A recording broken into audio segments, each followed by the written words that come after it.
সেদিন সেই ছোট্টবেলাতেও সদানন্দের মনে হয়েছিল কালীগঞ্জের বউ টাকা না পেলে চাল কিনবে কিভাবে, কাপড় কিনবে কিভাবে। কিন্তু সে জানত না সমাজের নিষ্ঠুর পরিহাস। তার দাদু কি নির্মমভাবে তাদের সব কিছু কেড়ে নিয়ে নিজের জমিদারি স্থাপন করেছিল। সে যাই হোক, যত দিন যেতে লাগলো এসব প্রশ্ন তার মাথায় ঢুকতে লাগলো ক্রমশ। তারপর বয়স হবার সঙ্গে সঙ্গে অনেক কিছুই সে জানতে পারল। আস্তে আস্তে জানতে পারল দাদু শুধুই কালীগঞ্জের বউকেই ঠকায়নি, কপিল পায়রাপুরাকেও ঠকিয়েছে, মানিক ঘোষকেও ঠকিয়েছে, ফটিক প্রামাণিককেও ঠকিয়েছে। জানতে পারল রানাঘাটের সদরে তাদের উকিল বাড়ি আছে, সেইখানে তাদের উকিলটা কেবল মামলাই করে। মামলা করে করে নবাবগঞ্জের লোকেদের জমি জমা নিলেমে ডেকে নেয়, আর বাকি খাজনার দায়ে প্রজাদের জমি খাস করে নেয়। বংশীঢালিকে দিয়ে লাঠিবাজি করায়। তারপর চণ্ডীমণ্ডপের পাশের ঘরে অনেককেই তালা চাবি বন্ধ করে উপোস করিয়ে মারে। সেসব কেউই টের পায় না। সদানন্দ অনেক দিন সেই দিকে যেতে দেখেছে, কিন্তু জায়গাটা ঝোপ ঝাড় ঘেরা বলে সন্ধ্যাবেলা যেতে ভয় করত তার খুব। আর যখন বংশীঢালিকে ওদিক থেকে আসতে দেখত তখন সদানন্দেরও যেন কেমন গা ছমছম করে উঠত। নমস্কার, আমরা শুনছি কথাশিল্পী বিমল মিত্রের লেখা উপন্যাস আসামি হাজির। আসুন শুনে নিই আজকের পর্বে কি আছে। শ্রোতা বন্ধুদের জন্য আমার অনুরোধ রইল, যারা পাপিয়ার গল্পডানায় প্রথম এসেছেন চ্যানেলটিকে সাবস্ক্রাইব করে পাশে থাকবেন। কমেন্ট করে জানান গল্পটি কেমন লাগছে। তাহলে শুনে নিই আজকের পর্বে কি আছে।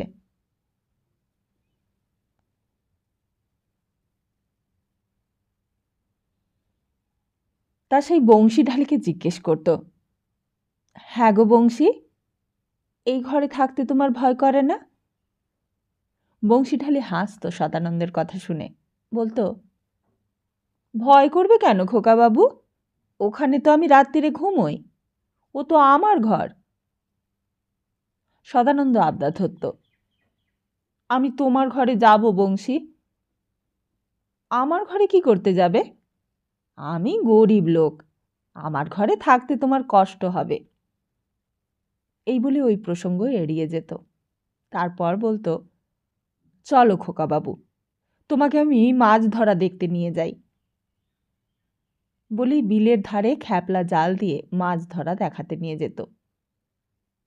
এতদিন পর কালীগঞ্জের বউয়ের সঙ্গে সদানন্দের সেসব কথা বলতে বলতে অনেক রাত হয়ে গেল। কালীগঞ্জের বউ নিজের হাতে রান্না করে সদানন্দকে খাইয়ে দিলে। বললে, এবার বাবা তুমি নবাবগঞ্জেই ফিরে যাও, তোমার দাদু এতক্ষণে তোমাকে খোঁজাখুঁজি শুরু করে দিয়েছে। না, আমি আর যাব না। কালীগঞ্জের বউ বললে, কিন্তু তুমি যদি না যাও বাবা, তো শেষকালে আমার নামেই দোষ পড়বে। সবাই বলবে আমিই তোমাকে আটকে রেখেছি। আর তাছাড়া কাল তোমার বিয়ে, সকালবেলাতেই গায়ে হলুদ হবে। তোমার শ্বশুর বাড়ি থেকে অধিবাসের তত্ত্ব আসবে।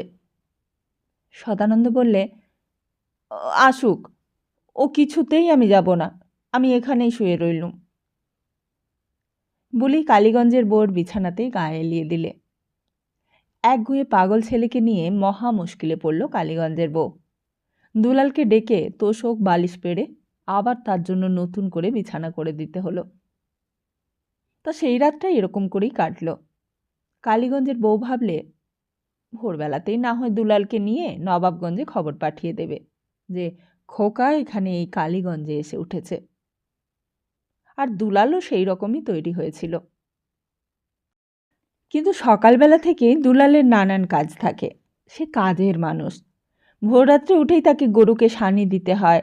তারপর 3 ক্রোশ পথ হেঁটে গিয়ে বাঁশের কটা খুঁটি তৈরি করে আনবার কথা ছিল। তখন অনেক রাত। দুলাল ভেবেছিল সকালে হবার আগে বাঁশ কেটে আবার ফিরে আসতে পারবে। কিন্তু বাঁশঝাড়ের মালিক বাড়ি ছিল না।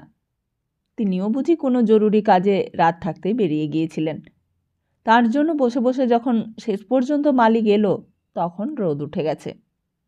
আর সেই বাঁশ বাছাই করে কেটে যখন দুলাল আবার বাড়িতে ফিরে এলো, তখন দেখলে বাড়িতে হইচই পড়ে গেছে।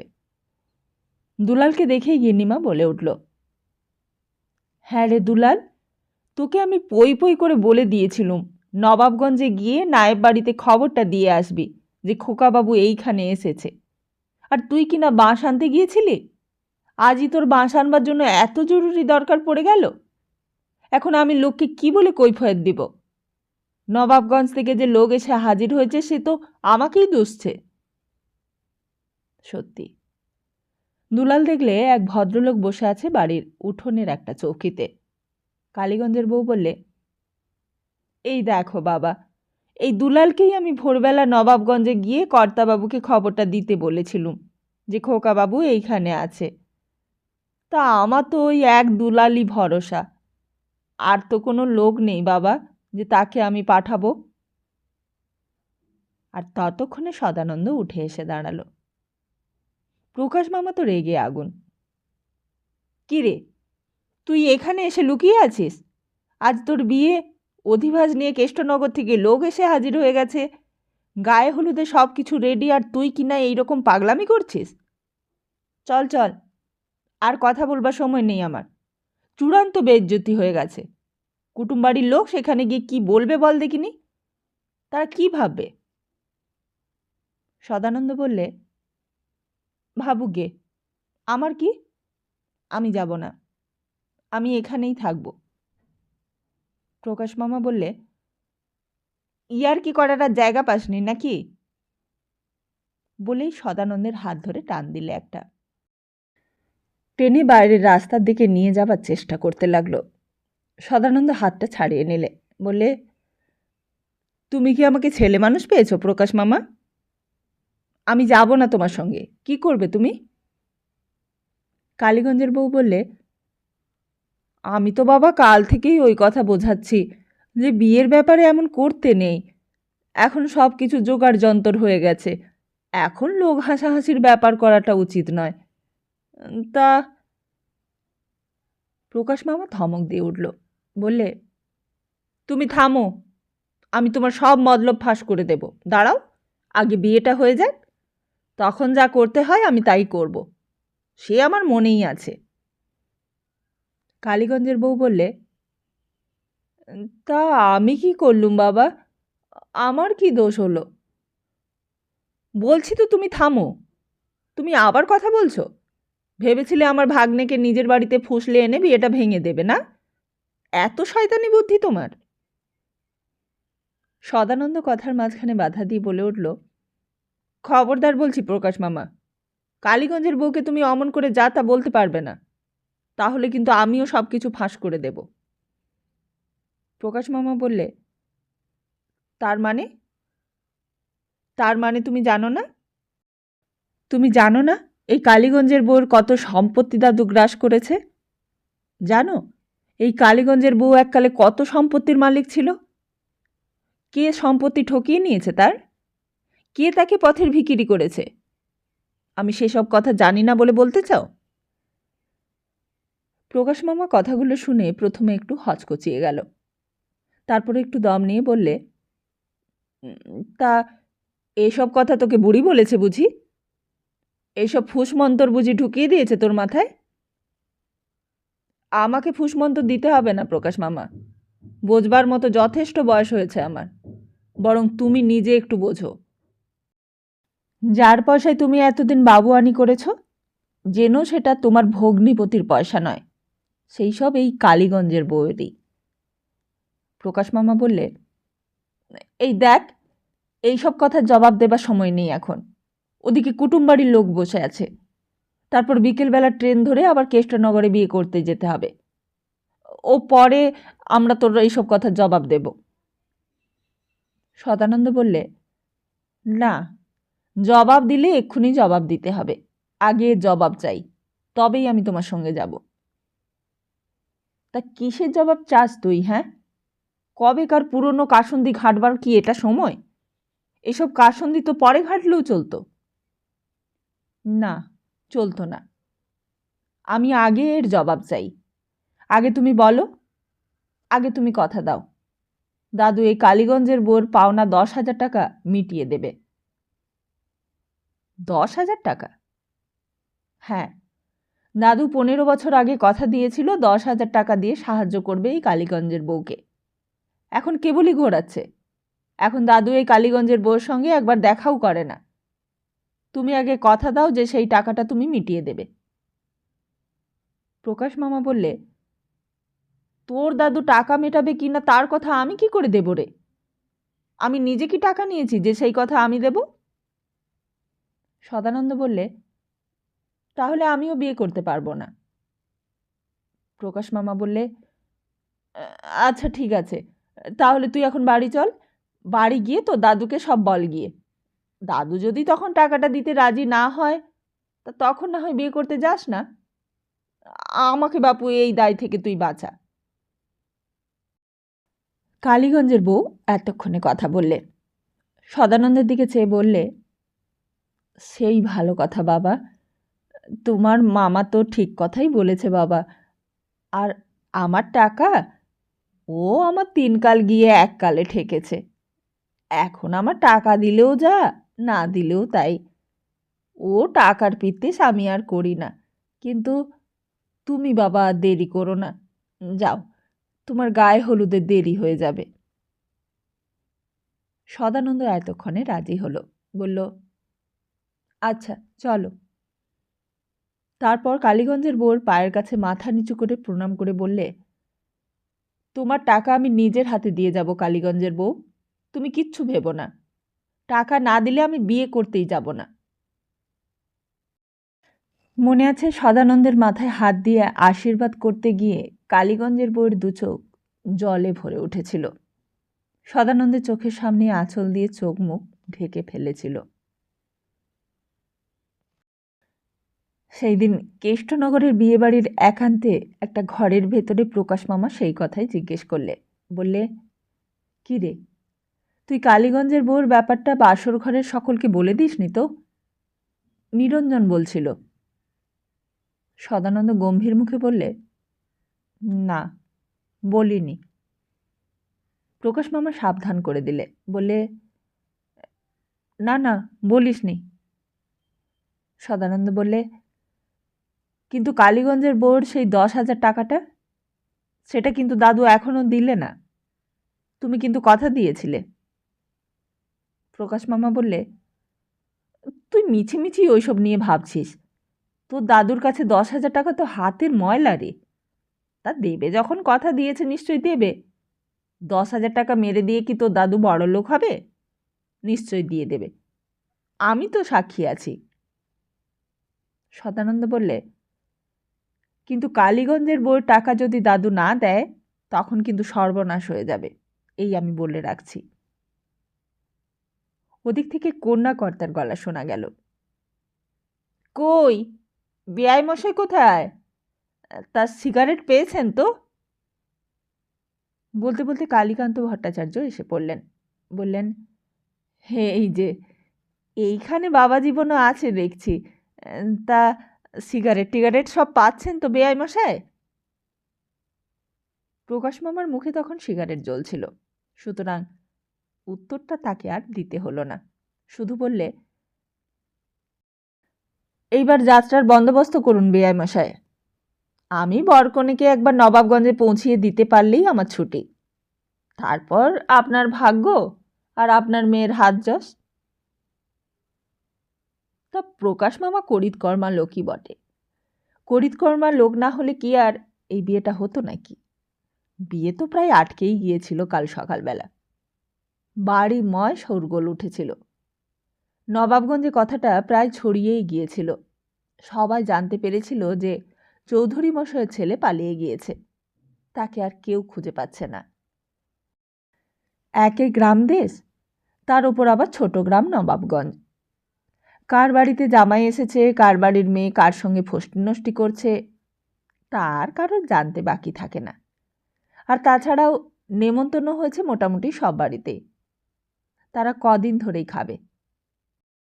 আর শুধু যে খাবে তা নয়, একেবারে গণ্ডে পিণ্ডে খাবে, তার ওপর ছাঁদাও বেঁধে নিয়ে যাবে।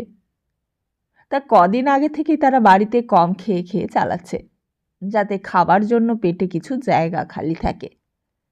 কিন্তু সদানন্দের পালিয়ে যাবার খবর পাওয়ার পর তাদের সব উৎসাহে যেন ভাটা পড়ল। তাহলে তাহলে খাওয়াটা কি মাটি হলো? তা বাড়াউরি তলায় নিতাই হালদারের দোকানের মাচার উপর রীতিমতো সভা বসল। পরমেশ মৌলিক তখন সবে খবরটা নিয়ে এসেছে। খবরটা শুনে সকলের মুখটাই ফ্যাকাশে হয়ে গেছে। বললে, তাহলে খুড়ো মশাই, আজকে কি আর খাওয়া হবে না? পরমেশ মৌলিক বললেন, কি জানি হে, কপালে কি আছে কে জানে। মাছ, দই, মিষ্টি সব কিছুর বন্দোবস্ত হয়ে গেছে। তা কি কি মিষ্টি হয়েছিল? শুনলুম নাকি কেষ্টনগর থেকে সরভাজার অর্ডার দেওয়া হয়েছিল। তা শুধু কি আর সরভাজা? কদিন থেকেই খাওয়ার আইটেমগুলো নিয়ে আলোচনা করে করে সকলের সব মুখস্থ হয়ে গিয়েছিল। মাছ, মাংস, মাছের মুড়ি ঘণ্ট, ধোকার ডালনা, বেগুন ভাজা, নিরামিষ আর আমিষ 2 রকমের চপ, দই, রসগোল্লা, পান্তুয়া, আরও অনেক কিছু। এমন সময় দেখা গেল হন্তদন্ত হয়ে শালাবাবু আসছে। সবাই হাঁ করে চেয়ে বসে রইল তার দিকে। কাছাকাছি আসতেই সবাই এগিয়ে গেল। শালাবাবু, কি খবর? পেলেন সদাকে? শালাবাবুর মুখটা গম্ভীর। বললে, না হে, পেলুম না। একবার দেখি কালীগঞ্জের দিকে গিয়ে। কালীগঞ্জে? কালীগঞ্জে সদা কি করতে যাবে? শালাবাবু বললে, ওই রানাঘাট ফানাঘাট, রেলবাজার, নবাবপুর সবই তো দেখে এলুম। তাই এইবার কালীগঞ্জের দিকটাই বা আর বাকি থাকে কেন? এই বলে আর দাঁড়ালো না, হনন করে সামনের দিকে চলতে লাগলো। কেদারের হঠাৎ কথাটা মনে পড়ে গেল। এতক্ষণে খেয়াল ছিল না। আসল কথাটাই জিজ্ঞেস করতে ভুল হয়ে গেল। বললে, ওই যা, আসল কথাটাই তো জিজ্ঞেস করতে ভুল হয়ে গেল। নিতাই জিজ্ঞেস করলে, কি আসল কথা? ওই যে খাওয়ার কথাটা। এই বলে দৌড়তে লাগলো। শালাবাবু তখন অনেক দূরে চলে গেছে। কেদার দৌড়তে দৌড়তে গিয়ে ডাকলে, ও শালাবাবু, শালাবাবু। শালাবাবু পেছন ফিরে তাকালো। ভাবলে হয়তো সদাকে পাওয়া গেছে। সদার সন্ধান দিতে হয়তো আসছে কেদার। বললে, কি রে, সদাকে পেয়েছিস? কেদার কাছে গিয়ে হাঁপাচ্ছিল। হঠাৎ কথা বেরোলো না মুখ দিয়ে। তারপর বললে, না না, সদার কথা নয়, ওই নেমন্তন্নের কথা বলছি। আমাদের নেমন্তন্নটা তাহলে কি হবে? সেটাও মারা যাবে নাকি? কেদারের কথা শুনে শালাবাবুর পিত্তি জ্বলে গেল। বললে, দূর হ হতভাগা। ভোর রাত থেকে সদাকে খুঁজে খুঁজে আমার পায়ের রং খিল সব উড়ে গেল, আর উনি এসেছেন নেমন্তন্নের খবর নিতে। দূর হ, দূর হ। এই বলে রাগে গড়গড় করতে করতে শালাবাবু আরও জোর পায়ে এগোতে লাগলো। সবাই খুব ম্রিয়মাণ হয়ে গেল কথাটা শুনে। বরকে না পাওয়া যাক, কিন্তু খাওয়াটা বন্ধ হবার কথা ভেবে সবাই যেন কেমন নিঝুম হয়ে গিয়েছিল। তাই এই কদিন অনেক ছিলিম তামাক পুড়েছে, অনেক সময় তর্কাতর্কিও করেছে। রেলবাজারের গৌড়ের দোকানে রসগোল্লা ভালো নাকি রানাঘাটের হরিহরের দোকানে রসগোল্লা ভালো, তাই নিয়ে তর্ক করে কতদিন দুপুর গড়িয়ে বিকেল হয়েছে। কতদিন সেই তর্ক করতে করতে শেষকালে সেটা মারামারিতে পরিণত হয়েছে। তবুও তর্কের মীমাংসা হয়নি। তা সকলেই ওই বিয়ের তারিখটার দিকে চোখ রেখে এতদিন জীবনযাপন করে এসেছে। আর হঠাৎই সেই পরম লক্ষ্য ভ্রষ্ট হওয়াতে সবাই বিমর্ষ হয়ে রইল। কিন্তু বিকেল পড়বার আগেই সবাই আবার চাঙ্গা হয়ে উঠল। কেদারই প্রথম খবরটা পেয়েছিল। সে দৌড়তে দৌড়তে এসে খবর দিল গোপাল ষাটকে। গোপাল ষাট তখন গোয়াল ঘরে গরুকে জানা দিচ্ছে। কেদারের গলা শুনেই চেঁচিয়ে উঠল, কিরে, কি খবর? কেদার রাস্তা থেকেই চেঁচিয়ে উঠে বলল, ওরে, সদাকে পাওয়া গেছে রে, আর কোনো ভয় নেই। গোপাল ষাট বললে, পাওয়া গেছে? তাহলে খাওয়া? খাওয়া হবে। এই বলে আর দাঁড়ালে না, অন্যদিকে চলে গেল। বললে, যাই, ওই নিতাইকে গিয়ে খবরটা দিয়ে আসি, সে খুব মনমরা হয়ে গেছে। কথাটা শুনে পর্যন্ত গোপাল শেঠের বুক থেকে যেন একখানা ভারী পাথর নেমে গেল। গরুর জানা দেওয়া ফেলে রেখে তাড়াতাড়ি কোচার খুঁটটা গায়ে দিয়ে রাস্তায় বেরোলো। এতক্ষণে সবাই নিশ্চয়ই জেনে গেছে। সোজা বারোয়ারি তলার দিকেই পা বাড়ালো। কিন্তু সেখানে তখন আগেই সভা বসে গেছে। নিতাই, কেদার সবাই হাজির। সবার মুখেই উত্তেজনা। নেমন্তন্ন খাওয়ার ব্যাপারে নিশ্চিত হয়ে সবাই যেন বেশ ধাতস্থ। সবাই জেনে গেছে সদাকে পাওয়া গেছে। কালীগঞ্জ থেকে শালাবাবু নাকি তার ভাগ্নেকে ধরে এনেছে। কিন্তু পালিয়েছিল কেন? কিছু বলেছে নাকি সদা? কথাটা সবাইকে প্রায় ভাবিয়ে তুলল। বিয়ের নামে কেউ পালায় নাকি? সদাকে সবাই সেই ছোট্টবেলা থেকে দেখে এসেছে, কিন্তু তার সঙ্গে ঘনিষ্ঠ হতে পারেনি কেউ কখনো। স্কুল থেকে ফেরবার পথে এই বাড়ারি তলা দিয়ে সে বাড়ি ফিরেছে। হাটের দিনেও অনেক সময় হাটে এসেছে সে, কিন্তু কেমন যেন ভুলো ভুলো মন সব সময়। আর বেশিরভাগই শালাবাবুর সঙ্গে থাকত। চৌধুরী মশাই অনেক দিন ছেলেকে এনে চণ্ডী মণ্ডপে বসিয়েছেন। বলেছেন, একদিন তো তোমাকে কাজকর্ম সব দেখে নিতে হবে, তা এখন একটু জেনে শুনে নাও। তা অতি সুবোধ বালকের মতো সদানন্দ চুপচাপ শুনে গেছে বাবার কথা। চৌধুরী মশাই বলতেন, এই দেখো, এইগুলো নাম পর্চা, আর এই হচ্ছে দাখলে, আর এগুলো হলো নকশা। এই নকশার উপর নম্বর দেয়া রয়েছে, আর এইগুলো হচ্ছে দাগ নম্বর। এক এক করে চৌধুরী মশাই সেরেস্তার নথিপত্র সব বোঝাতেন। কিসের কি মানে, কিসের কত গুরুত্ব। এককালে যখন দাদু থাকবে না, বাবা মা কেউই থাকবে না, তখন তাকে নিজেকেই তো এইসব দেখতে হবে। নায়েব গোমস্তার উপর ভরসা করে আর যাই করা যাক, জমিদারি সেরেস্তার কাজ চলে না। তা তোমার নিজের জিনিস, তোমাকে নিজের হাতেই সব করতে হবে। উকিল তোমাকে ঠকাতে চাইলেও তুমি ঠকবে কেন? মামলা মকদ্দমা সব তোমাকে নিজেকেই কাছারিতে নিয়ে যেতে হবে। কাঠগড়ায় সাক্ষী হয়ে দাঁড়াতে হবে। এরকম চুপ করে থাকলে তো চলবে না। উকিলের জেরায় ভয় পেলেও চলবে না।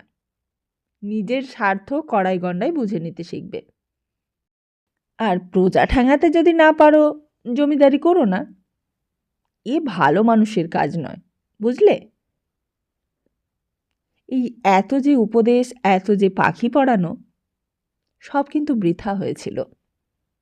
চৌধুরী মশাই বলতেন, তা কিছু বুঝলে? কথার জবাব দিচ্ছ না কেন? কিছু বুঝলে? সদানন্দ বলতে, না। চৌধুরী মশাই চটে যেতেন। বলতেন, কেন? এতে না বুঝবার কি আছে? তুমি লেখাপড়া শিখেছ, তোমার কাছে এইসব কথা তো শক্ত হবার কথা নয়। ওই কৈলাস গোমস্তাকেই দেখো না, ও তো লেখাপড়া কিছুই জানে না, কিন্তু আমাদের কত নম্বর পর্চায় কত বিঘে কত ছটাক জমি আছে ওর সব মুখস্থ। ও ম্যাট্রিক পাশও নয়, আইএ পাশও নয়। তোমার মতো বিএ পাস ছেলে এইসব যদি না বুঝতে পারে, তো এতগুলো পয়সা নষ্ট করে কী লাভ হলো? তারপর যেন চৌধুরী মশাইয়ের খেয়াল হলো খোকা কিছুই শুনছে না, অন্যদিকে চেয়ে কি যেন ভাবছে। তারপর ছেলের দৃষ্টি অনুসরণ করে দেখলেন চণ্ডী মণ্ডপের উঠোনে রজবালি তাদের গরুটাকে জোরে জোরে মারছে। চৌধুরী মশাই ধমকে উঠলেন, ওদিকে কি দেখছো? আমি তো একটা কাজের কথা বলছি, আর তুমি রজবালিকে দেখছো? রজবালির দিকে দেখে তোমার কি লাভ? কিন্তু না, তার লাভ ছিল। রজবালিকে দেখেও তার লাভ ছিল। কথা নেই, বার্তা নেই, সেই অবস্থাতেই সদানন্দ সেখান থেকে উঠে গেল।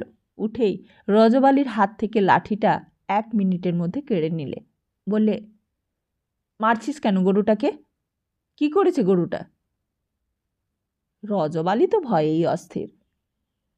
বাড়ির গরুকে মেরেছে, তাতে কি এমন কসুর করেছে সে যে খোকাবাবু তার 5 বাড়ি কেড়ে নিলে? কিন্তু ব্যাপার বুঝে চৌধুরী মশাই সেখানে এসে হাজির হলেন। বললেন, কি করছো এসব? কি করছো কি? সদানন্দ বললে, ও গরুটাকে মারছে কেন? গরুটা কি করেছে ওর?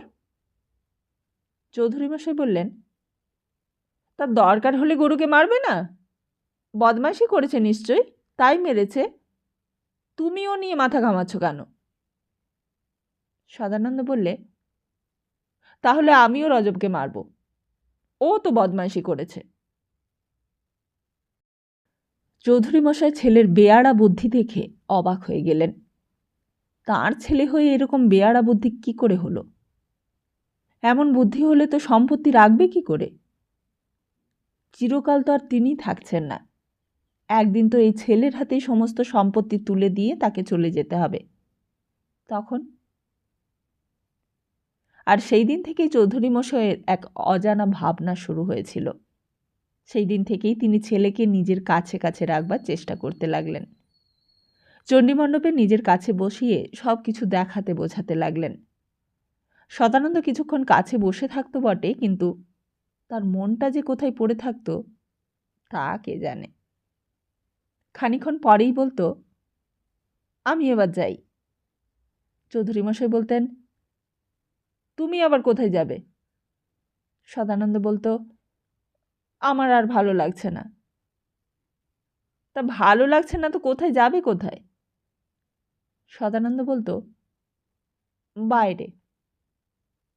তা বাইরে কোথায় সেটা তো বলবে। কিন্তু সদানন্দ বাইরে যে কোথায় যাবে তা সে নিজেও জানত না। জানলে তবে তো বলবে। রাত্রে চৌধুরীমশাই গৃহিণীকে বলতেন, খোকা কি এখনো প্রকাশের সঙ্গে মেশে নাকি? গৃহিণী অবাক হয়ে যেত। বলতেন, প্রকাশের সঙ্গে মিশলে কি হয়েছে? চৌধুরীমশাই বলতেন, না, আসলে প্রকাশের সঙ্গে যেন বেশি মেলামেশা না করে খোকা, এটা আমি তোমাকে সাবধান করে দিলুম। প্রীতিলতাও জমিদারের মেয়ে, বাপের বাড়ির লোকের নিন্দে সহ্য করবার মতো মেয়ে সে নয়। সে বললে, তুমি তো আসলে প্রকাশকে দেখতেই পারো না, তা সে কি ক্ষতি করেছে তোমার শুনি? চৌধুরীমশাই একটু নরম হয়ে বলতেন, না না, আমি তা বলছি না। আসলে চিরকাল ওই রকম আড্ডা দিয়ে বেড়ালেই কি আর চলবে? সেরেস্তার কাজকর্মও তো একটু আদ্র করে রপ্ত করে নিতে হবে। আমি আর কটা দিন। তাই এরপর আর এই প্রসঙ্গ নিয়ে বেশিক্ষণ কাজ চলত না। কিন্তু চৌধুরীমশাই মনে মনে অস্বস্তি বোধ করতেন সদানন্দকে নিয়ে। ঠিক যেমন ছেলে তিনি চেয়েছিলেন, সদানন্দ তেমন ছেলে হলো না। বাবার কাছে আসতেই যেন তার অনিচ্ছে। বাবা চোখে পড়বার ভয়ে সে যেন কোথাও লুকিয়ে থাকে। তার দৃষ্টির আড়ালে সে ঘুরে বেড়াতে পারলেই যেন বাঁচে। চৌধুরীমশাই প্রায়ই গৃহিণীকে প্রশ্ন করতেন, খোকা কোথায় গেল? প্রীতিলতা বলতো, ও গেছে নিশ্চয় কোথাও। চৌধুরীমশাই বলতেন, কিন্তু কোথায় গেছে সেটা তো বলবে। প্রীতিলতা বলতো, তা কোথায় গেছে আমি কি করে বলবো? তার বয়স হয়েছে, সে নিজের খুশি মতো যেখানে ইচ্ছে ঘুরে বেড়াবে। আমাকে কি সব বলে যাবে নাকি? এর জবাবে চৌধুরীমশাইয়ের কি আর বলার কথা। নিজের অভিলাষের অপূর্ণতার দুঃখটা নিজের মনেই হজম করবার চেষ্টা করতেন। কিন্তু এমনি করে বেশি দিন চলল না। শেষকালে সমস্ত রোগের একমাত্র উপশম হিসেবে যখন খোকার বিয়ের প্রসঙ্গটা উঠল, তিনি এক কথাতেই রাজি হয়ে গেলেন।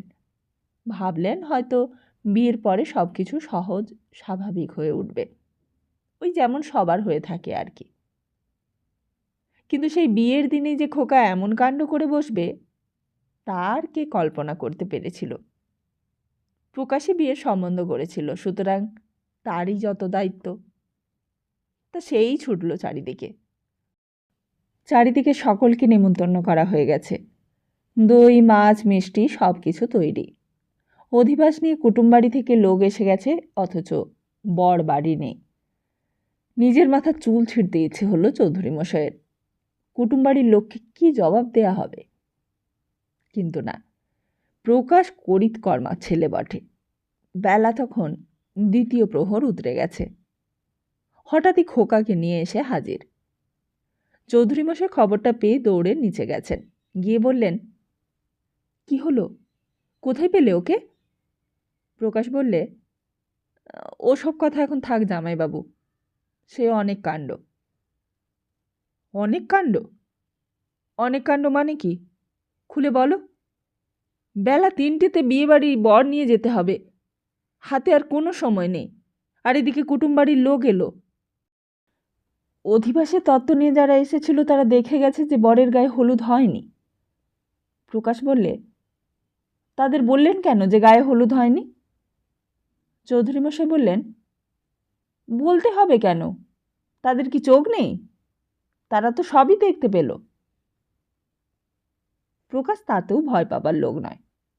তার হাতে যখন সব কিছুর ভার দেয়া হয়েছে তখন সেটা তারই দায়। তাই বললে, আচ্ছা ঠিক আছে, ও কুচ পরোয়া নেই, আমি বরকে কাঁটায় কাঁটায় ঠিক সময়ে হাজির করবই। আমার ওপর আপনি ভার দিয়ে দিন, দিয়ে নিশ্চিন্ত হয়ে থাকুন। দিদিও খবরটা শুনে কাছে এসে দাঁড়িয়েছিল।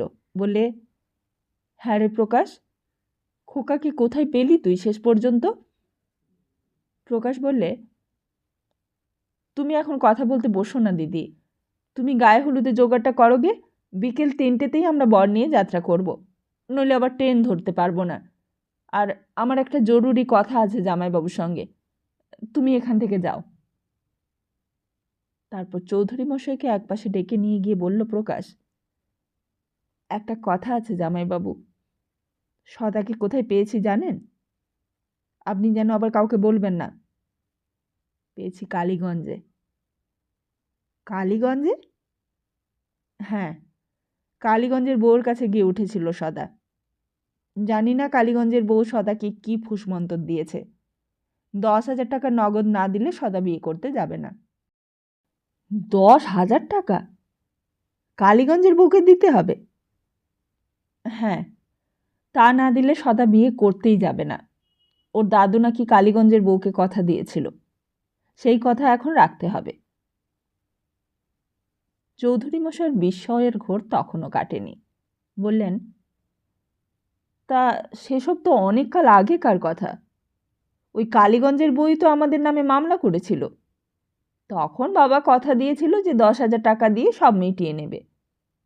তা খোকা এসব জানলো কি করে?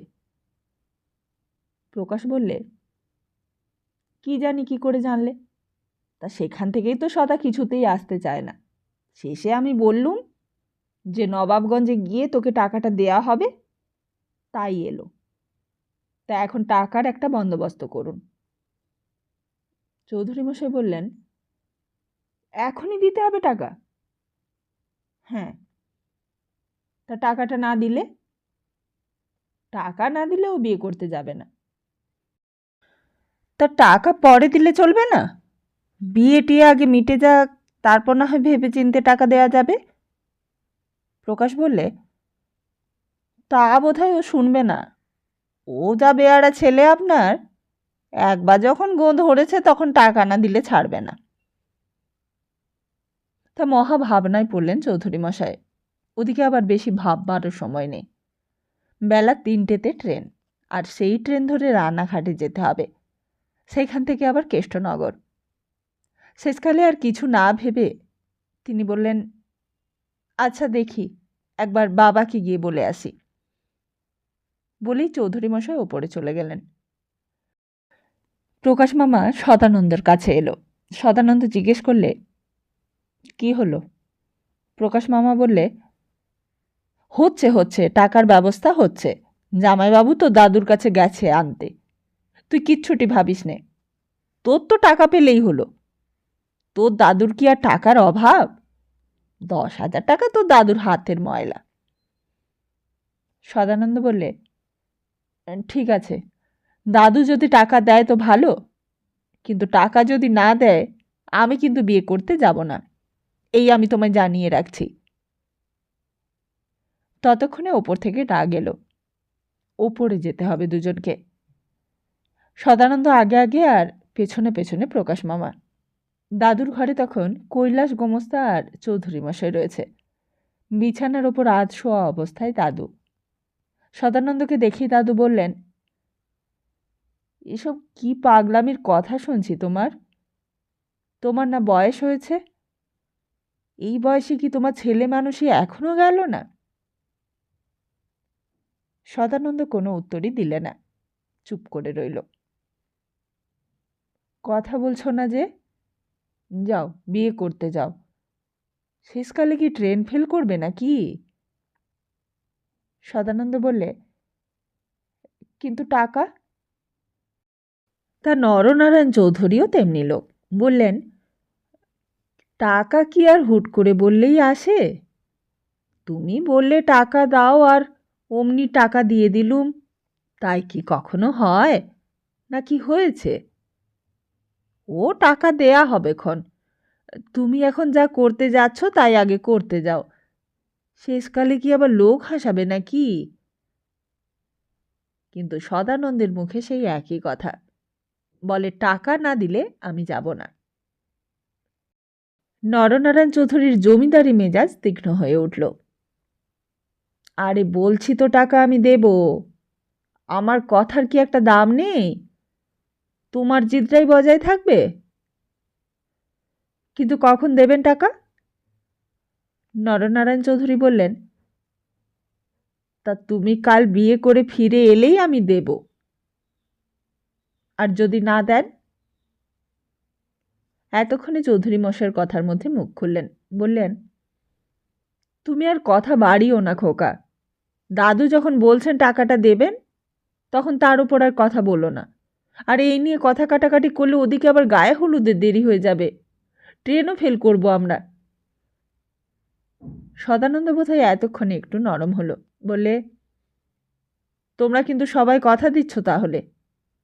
তা আমি এখন যাচ্ছি বটে, কিন্তু তোমরা সাক্ষী রইলে। টাকা না দিলে কিন্তু সর্বনাশ হয়ে যাবে, এই আমি বলে রাখলুম। চলো। এতক্ষণে যেন চৌধুরী মশাই নিশ্চিন্তে হাঁপ ছাড়লেন। যাক, সব মিটে গেল। কর্তাবাবু ছেলেকে আলাদা করে ডেকে বলে দিলেন, তা তুমি সঙ্গে যাচ্ছ তো? একটু নজরে নজরে রেখো, যেন আবার কোনো গণ্ডগোল না করে বসে। তুমি কন্যাকর্তার বাড়িতে রাত্রিরে থেকো। চৌধুরী মশাই বললেন, হ্যাঁ হ্যাঁ, আমি সঙ্গেই যাচ্ছি। রাত্রে আমি সেখানেই থাকবো, ও সম্প্রদান পর্যন্ত দেখব। তারপর তো নিরঞ্জন রইলই, প্রকাশ রইল, তাদেরও একটু পাহারা দিতে বলবো। নরনারায়ণ চৌধুরী বললেন, ছেলে মানুষের মন তো, কেউ হয়তো নানা রকম মতলব দিয়ে ওর মাথাটা গরম করে দিয়েছে। ও নিয়ে তুমি আর কিছু ভেবো না। ছেলে বয়সে বিয়ের আগে ওরকম সকলেরই মাথা গরম হয়, তারপর বিয়ে থা হয়ে গেলে আবার যেমন কে তেমন। ওসব আমার অনেক দেখা আছে। তাই এরপর আর কোনো গণ্ডগোলই হয়নি। তাড়াহুড়ো করে গায়ে হলুদ হয়েছে সদার, জামা কাপড় বদলে নিয়ে সবাই দুর্গা দুর্গা বলে যাত্রা করেছে। তারপর আবার বিয়েও হয়েছে, বাসর ঘরও হয়েছে। সদানন্দ কোনো বেয়াড়াপনা করেনি। একবার শুধু প্রকাশ মামাকে সদানন্দ জিজ্ঞেস করেছে, দাদু টাকাটা দেবে তো ঠিক প্রকাশ মামা? প্রকাশ মামা বলেছে, আরে তুইও তো ঘাবড়াচ্ছিস কেন, তোর তো টাকা পেলেই হলো। নতুন বউকে নিয়ে ট্রেনে উঠেছে সবাই, সঙ্গে প্রকাশ মামা আছে। প্রকাশ মামা বরকর্তা, আর আছে নিরঞ্জন। আসবার সময় বেআই মশাইয়ের চোখ দুটো জলে ভরে গিয়েছিল। একমাত্র সন্তান, এই নয়নতারাই ছিল তার সব কিছু। মেয়েও যত চোখের জল ফেলেছে, মেয়ের মা বাবা তারাও তত জল ফেলেছে। ট্রেনে উঠবার সময় কালীকান্ত ভট্টাচার্য আর থাকতে পারেননি। একেবারে প্রকাশ মামার হাত দুটো জাপটে ধরেছিলেন, বলেছিলেন, আমার মেয়েকে একটু দেখবেন বেআই মশাই। ও মেয়ে সংসারের কিচ্ছুটি জানে না, দোষ ত্রুটি যা কিছু সব ক্ষমা করে দেবেন। প্রকাশ মামা বলেছিল, ও আপনি কিছু ভাববেন না বেআই মশাই, আপনার মেয়ের অনেক পুণ্য ফলে অমন শ্বশুরবাড়ি পেলে। অমন শ্বশুরবাড়ি কোনো মেয়েই পায় না। আর তারপর ট্রেন ছেড়ে দিলে। নয়নতারা অনেকক্ষণ ধরে জানালা দিয়ে বাইরের দিকে চেয়ে রইল। তারপর যখন বাবাকে আর দেখা গেল না, তখন ঘুমটার আড়ালে কান্নাই ভেঙে পড়ল। তারপর বরকনে যখন নবাবগঞ্জে এসে পৌঁছল, তখন বেলা প্রায় পড়ো। বাড়ির ভেতর থেকে উলু শব্দ উঠল, শাঁখ বেজে উঠল।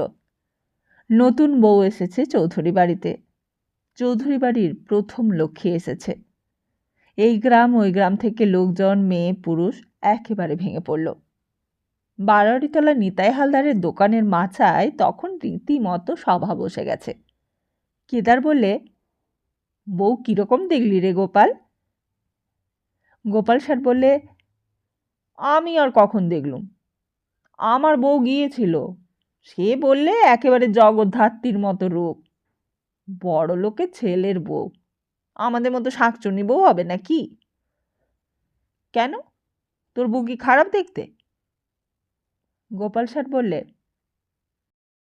খারাপ বলে খারাপ, একেবারে রক্ষিকালির বাচ্চা ভাই। যখন আমার সঙ্গে ঝগড়া করে তোরা তো সেই চেহারা দেখিস নি। সবাই হেসে উঠল।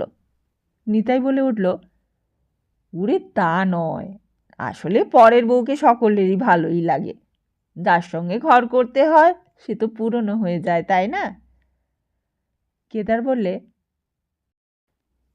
ওরে, এই আমার কথাটাই ধর না। এই আমি যখন বিয়ে করেছিলুম, তখন তো সবাই বউ দেখে বললে একেবারে পড়ি, আর তারপর বছর বছর ছেলে বিয়ে বিয়ে চেহারাটা এমন করে ফেললে যে তার দিকে এখন আর চাইতে ঘেন্না করে। আমার বউ তো নয়, যেন কাঁঠাল গাছ। নিতাই বললে, তা কাঁঠাল গাছের আর দোষ কি? কাঁঠাল গাছের গোড়ায় অত জল ঢাললে ফলন তো হবেই। কথাটা শুনে আবার সবাই একচোট হেসে উঠল। কিন্তু তখন চৌধুরী বাড়ির ভিড় একটু করে পাতলা হয়ে আসছে। প্রকাশ মামাই সকলকে তাড়া দিতে লাগলো। বললে, সরো বাপু, সরো সরো, তোমরা একটু ভিড় পাতলা করো। কাল সারা রাত বউ ঘুমোয়নি। সরো তো, একটু হাঁপ ছাড়তে দাও। সদানন্দ একটা ফাঁকা জায়গায় খোলা আকাশের নিচে গিয়ে দাঁড়ালো। একটা অস্বস্তিকর অবস্থার আবহাওয়া তাকে যেন এতক্ষণ গ্রাস করেছিল। এইবার সে মুক্তির নিঃশ্বাস ছাড়ল। হঠাৎই একটা আওয়াজ কানে এলো, আরে তুই এখানে? আর আমি তোকে খুঁজে খুঁজে মরছি। প্রকাশ মামা কাছে এসে দাঁড়ালো। বললে, তোকে যে সবাই খোঁজাখুঁজি করছে রে, আয়। সদানন্দ জিজ্ঞেস করলে, আমাকে কিসের দরকার? এখন তো আমার বিয়ে হয়ে গেছে। প্রকাশ মামা বললে, তোর মেজাজ দেখছি এখনো তিরিক্ষি। কেন রে, বিয়ে করে এলি, সুন্দরী বউ হলো, তবু তোমার তিরিক্ষে মেজাজ গেল না? আয় আয়। সদানন্দ বললে, কিন্তু আমার টাকাটা? প্রকাশ মামা বললে, আরে টাকা কি আর তোর পালিয়ে যাচ্ছে? না, দাদু বলেছিল আমি বিয়ে করে আসার পরেই টাকাটা দেবে। আমি সেই টাকাটা নিয়ে এক্ষুনি কালীগঞ্জের বউকে গিয়ে দিয়ে আসব। প্রকাশ মামা বললে, তাহলে তো দাদুকে গিয়ে তুইই বল, দাদু তো বলেছিল টাকাটা দেবে। সদানন্দ বললে, আমি এক্ষুনি যাচ্ছি। তার নরনারায়ণ চৌধুরীর মেজাজটা বেশ ঠান্ডা ছিল। এমনিতেই সম্পত্তির ঝঞ্ঝাটে মেজাজ তার সহজে ঠান্ডা থাকে না। নতুন বউ তাকে এসে প্রণাম করে গেছে। তিনি তাকে আশীর্বাদও করেছেন। আশীর্বাদ করেছেন যেন সে এই বংশের সুখ সমৃদ্ধি বজায় রাখে, যেন বংশ পরম্পরায় চৌধুরী বংশের অক্ষয় কীর্তি অমর করে রাখে। আর নতুন বউয়ের রূপ দেখেও তিনি খুশি হয়েছিলেন। রূপ বটে, যেমন রূপ তিনি আশা করেছিলেন ঠিক তেমনি।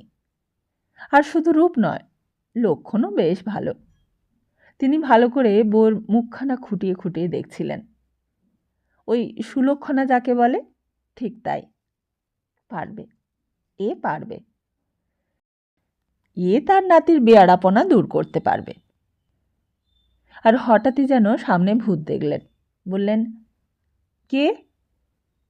সদানন্দ বললে, আমি সদানন্দ। ও, তা কি চাও?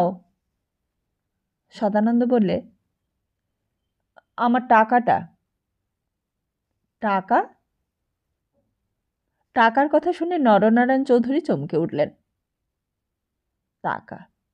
যেন কিছুই জানেন না তিনি, যেন কিছুই তার জানবারই কথা নয়, যেন কাউকেই তিনি টাকা দেবার কথা বলেনও নি, আর কথাটাও শোনেননি। তাই কথাটা শুনে তিনি বোবার মতো নাতির মুখের দিকেই চেয়ে রইলেন। তারপর বললেন, তা কিসের টাকা? সদানন্দ বললে, আপনার মনে নেই আপনি 10,000 টাকা দেবেন বলে বলেছিলেন? আপনি বলেছিলেন আমি বিয়ে করে এলেই আপনি কালীগঞ্জের বউকে 10,000 টাকা দিয়ে দেবেন। কর্তাবাবু যেন এতক্ষণে মনে পড়ল, বললেন, তা দেব যখন বলেছি তখন দেব, আমি কি বলেছি দেব না?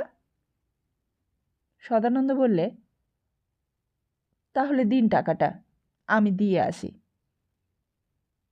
কর্তাবাবু এতক্ষণে চটে গেলেন, বললেন, তুমি কেন দিতে যাবে? বাড়িতে কি আর কোনো লোক নেই? আমি কি কোনো লোক দিয়ে টাকাটা পাঠাতে পারি না? আর তুমি এখন বাড়ি ছেড়ে যাবেই বা কি করে? সদানন্দ বললে, তা কেন পাঠাতে পারবেন না? কিন্তু আমি তো জানি আপনি তা পাঠাবেন না। পাঠালে অনেক আগেই তা পাঠাতেন। কর্তাবাবু নাতির কথা শুনে স্তম্ভিত হয়ে গেলেন। এমন সুরে তো সদানন্দ কখনো কথা বলে না। কথার এত তেজ কোথায় পেল সে? অবশ পা দুটো সামনের দিকে টানবার চেষ্টা করতে গিয়ে তিনি মনে মনে যেন ছটফট করতে লাগলেন। বললেন, হঠাৎ তুমি এত কড়া কড়া কথা বলছো যে? কে শিখিয়েছে এসব কথা তোমায়? সদানন্দ বললে, কে আবার শেখাবে? আপনি বলেছিলেন টাকাটা দেবেন, তাই আপনার কথাটাই আপনাকে মনে করিয়ে দিতে এসেছি। কর্তাবাবু বললেন, তোমায় আর মনে করিয়ে দিতে হবে না, তুমি তোমার নিজের ধান্দা নিয়েই থাকো। এখন বাড়িতে আত্মীয় স্বজন লোকজন এসেছে, তাদের দেখাশোনা করো, তাহলেই যথেষ্ট করা হবে। এখন যাও। সদানন্দ তবুও নড়ল না, বললে, কিন্তু আপনি তো আমার কথাটা রাখলেন না দাদু। আমি আপনার কথাতেই বিয়ে করতে গিয়েছি, আর এখন আপনি আমার কথাটা রাখুন, টাকাটা দিন। আরে, এ তো মহা মুশকিলে পড়া গেছে দেখছি। বাড়িতে নতুন বউ এসেছে, কোথায় সেই নিয়ে সবাই ভাবছে, আর তুমি এখন বলো কিনা টাকা দাও। অমনি টাকাটা দিলেই হলো। তারপর কি করবেন বুঝতে পারলেন না, বললেন, এখন আমি একটু ব্যস্ত আছি, পরে তোমার সাথে এই নিয়ে কথা বলবো। তুমি এখন ভেতরে যাও। না, আমি যাব না, আগে আমার টাকাটা চাই। কর্তাবাবু বললেন, কি বললে তুমি? সদানন্দ বললে, আগে আপনি টাকাটা দেবেন, তবে আমি এখান থেকে নড়ব। কর্তাবাবু কৈলাসের দিকে চেয়ে বললেন, কৈলাস, একবার ছোট বাবুকে ডাকো তো। কৈলাস গোমস্তা উঠে নিচে চলে গেল। সদানন্দ সেই ঘরের মধ্যেই কাঠের পুতুলের মতো চুপ করে দাঁড়িয়ে রইল। সে ঠিকই করে ফেলেছিল যে সে টাকা না নিয়ে ঘর থেকে আর বেরোবে না। আর ওদিকে সমস্ত বাড়ি তখন উৎসব অনুষ্ঠানের আয়োজনে মুখর। আর চৌধুরী বাড়িতে নতুন বউ এসেছে, মেয়েরা উলু দিয়েছে, শাঁখ বাজিয়েছে, বাড়ির সব লোকজন নতুন কাপড় পরেছে। কৈলাস গোমস্তা থেকে শুরু করে রজব আলী পর্যন্ত কেউ বাদ যায়নি। এমন ঘটনা তো আর রোজ রোজ ঘটে না। আবার কত বছর পর এই বাড়িতে এমন ঘটনা ঘটবে তা আর কে বলতে পারে। বউ আসবার সঙ্গে সঙ্গেই পাড়ার সব বউঝিরা এসে ভিড় করেছে। কেদার, গোপাল ষাট সবাই নিজের নিজের বউদের আগাম পাঠিয়ে দিয়েছে। বউ ভাতের দিন সবাই তো বউ দেখতেই পাবে, কিন্তু তার তো অনেক দেরি। 24 ঘন্টা না গেলে তো আর বউ ভাত হচ্ছে না। আর শুধু বউ ভাতই নয়, ফুলসজ্জাও হবে। বাড়ির উঠোন জুড়ে শামিয়ানা খাটানো হয়েছে। যেদিকে পুকুর ঘাট, সেদিকটাতেই বসেছে ভিয়ান। সেখানে বড় বড় 10খানা উনুন তৈরি হয়েছে। দুদিন আগের থেকে সেইখানে মিষ্টি তৈরি শুরু হয়ে গিয়েছে। রসগোল্লা তৈরি হবার পর গামলায় তুলে রাখতে হবে। সেসব গামলাও এসে গিয়েছে। সেগুলো সার সার বসানো হয়েছে পুকুরের ধার ঘেঁষে। কিন্তু আসল বড় শামিয়ানাটা খাটানো হয়েছে বাড়ির সামনে। সেইখানে বসবে বিশিষ্ট অতিথিরা। প্রকাশ মামারা এসে পর্যন্ত সময় নেই। সেই পরশু থেকে নাইবার খাবারের সময় ছিল না। 2 রাত নাগাড়ে জাগা। তার উপর আবার কেষ্টনগর থেকে বরকনে নিয়ে আসার পরেই দেখছে জোগাড় যন্তর কিচ্ছু হয়নি। অথচ রাত পোহালেই সব লোকজন এসে হাজির হবে। আর তারপর আছে সদানন্দকে নিয়ে ভাবনা। সে যে কোথায় কখন কি করে বসে তার কোনো ঠিক নেই। রাস্তায় আস্তে আস্তে সদানন্দ অনেকবার জিজ্ঞেস করেছে, টাকাটা পাওয়া যাবে তো ঠিক প্রকাশ মামা? মামা বলেছে, তা তুই অত ভাবছিস কেন? তোর দাদু তো নিজের মুখেই বলেছে যে টাকাটা দেবে, তাহলে আর তোর এত ভাবনা কিসের? সদানন্দ বলেছে, না আসলে কথা না রাখলে কিন্তু আমিও দেখে নেব, সেটা বলে রাখছি। প্রকাশ মামা বলেছে, তা টাকা না দিলে তুই কি করবি? সদানন্দ বলেছে, কি করব তা আমি জানি। তা কি করবি তুই বল না। এখন তো তোর বিয়ে হয়েই গেছে, এখন তো আর তাই বলে বউকে ফেলে দিতে পারবি না। সে আমি যা করব করব, তুমি দেখতে পাবে। প্রকাশ মামা ভাগ্নের কথা শুনে হেসেছে, বলেছে, ওরে, প্রথমে সবাই ওরকম বলে, তারপর বউর মুখ দেখে সবাই ভুলেও যায়। আর এ তো আর যে সে বউ নয়, এই বউকে তুই ফেলতে পারবি, এইরকম সুন্দরী বউকে? উত্তরে সদানন্দ কোনো কথাই বলেনি। কিন্তু প্রকাশ মামা বুঝেছে বউয়ের মুখ দেখে তার ভাগ্নে গলে গেছে। এক রাত্রির মধ্যেই ভাগ্নের মুখের চেহারা বদলে গেছে। তারপরে ফুলসজ্জার রাতটা একবার কাবার হলে তখন আবার সদানন্দ অন্যরকম মানুষ হয়ে যাবে। তখন আর বাড়ি ছেড়ে কোথাও যেতে চাইবে না। প্রকাশ মামা পাকা লোক। অনেক পুরুষ অনেক মেয়ে মানুষকেই সে চড়িয়েছে। সুতরাং সদানন্দ যা কিছু টাকা টাকা করছে, ও একটা রাত কাটলি সব থিতিয়ে যাবে। এই সম্বন্ধে প্রকাশ মামার আর কিছুই সন্দেহ ছিল না। রাস্তায় ট্রেনের কামরায় প্রকাশ মামা ভাগ্নের কানের কাছে মুখ নিয়ে গেল। বললে, কিরে, কি ভাবছিস? সদানন্দ বললে, ভাবছি দাদু ঠিক টাকাটা দেবে তো? প্রকাশ মামা বললে, তুই তো দেখছি আস্ত পাগল। কালীগঞ্জের বউ তোর কে হয় শুনি, যে টাকার জন্য তুই একবারে মাথা ঘামাচ্ছিস? আর বুড়িটা কদিনই বা বাঁচবে? ওই টাকা পেলেই বা কি আর না পেলেই বা কি? তোর এমন বিয়ে হয়েছে, তুই এখন বিয়ের কথা নিয়ে ভাব। তুই এখন ভাব ফুলশয্যার রাত্রিরে বউয়ের সঙ্গে প্রথমে কি কথা বলবি। সদানন্দ এই কথার কোনো উত্তরই দিলে না। প্রকাশ মামা বললেন, এই দেখ, তুই তো একটা আনাড়ির ডিম। তোকে আমি অনেক চেষ্টা করেও মানুষ করতে পারলুম না। রাধার ঘরে তোকে নিয়ে গিয়েই আমি বুঝেছি, মেয়ে মানুষ দেখলে তুই অত ঘাবড়ে যাস কেন। কাল ফুলশয্যার রাত্রিরে যেন ঘাবড়ে যাস না, বুঝলি?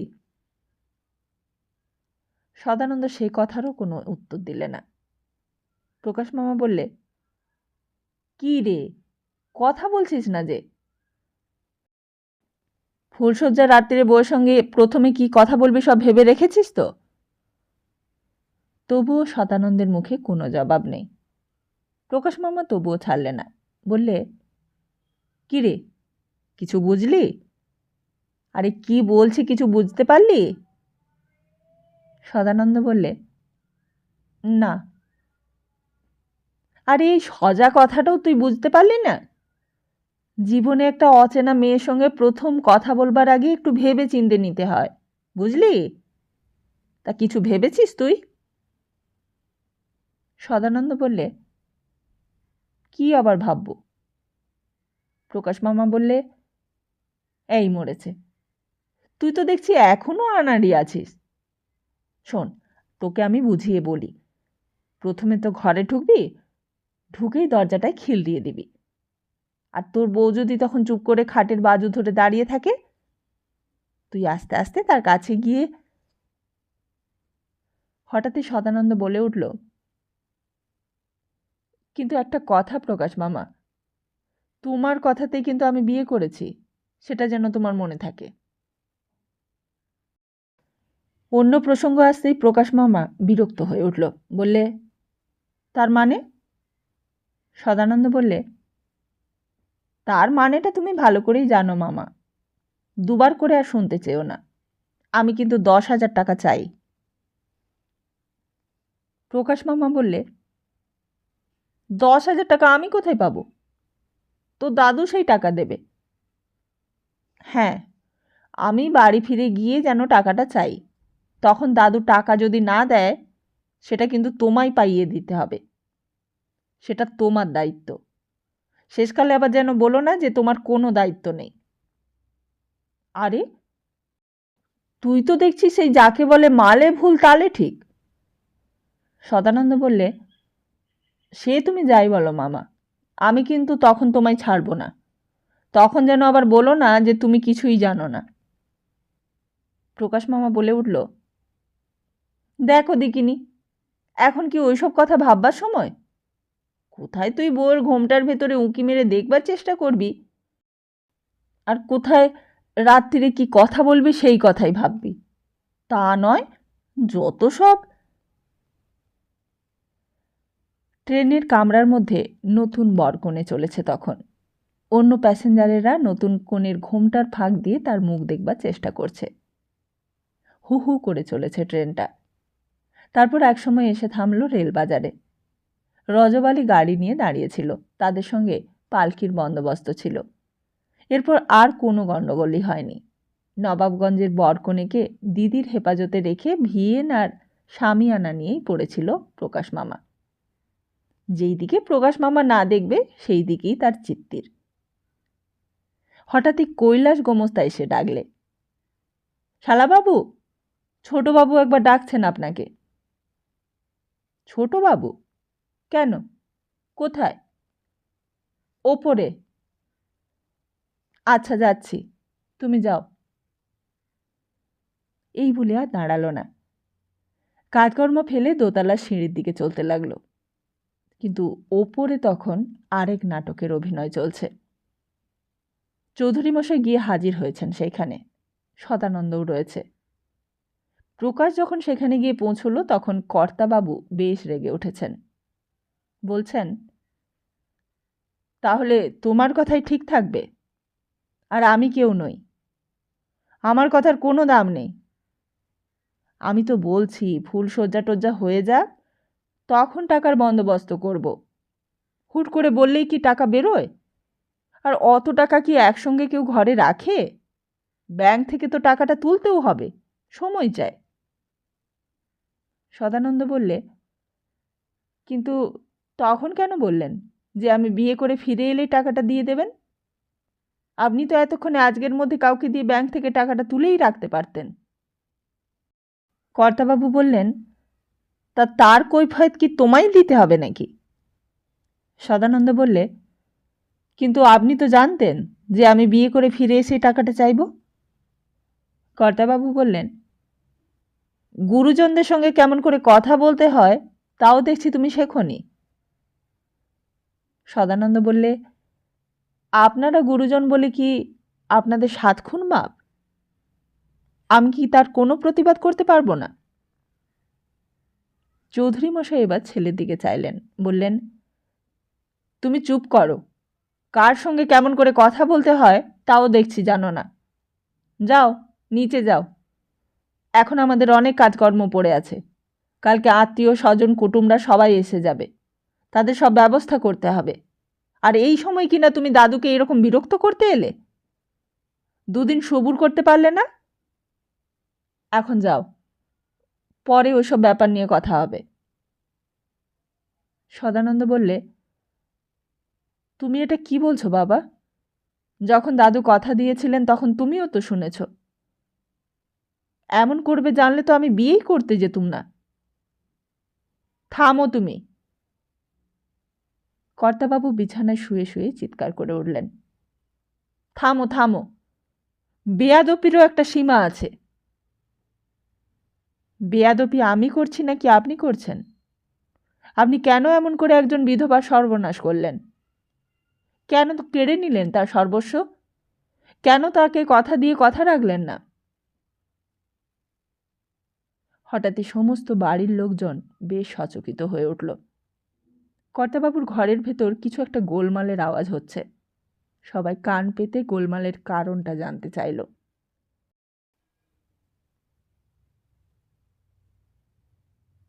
তা সত্যিই তো, এত বড় বিয়ে বাড়ির মাঝে গোলমাল হলে সবাই তো জানতে চাইবেই। তাহলে সত্যি টাকাটা সদা পেল কিনা জানবো আগামী পর্বে। ততদিন ভালো থাকুন, সুস্থ থাকুন আর সবাইকে ভালো রাখুন। নমস্কার।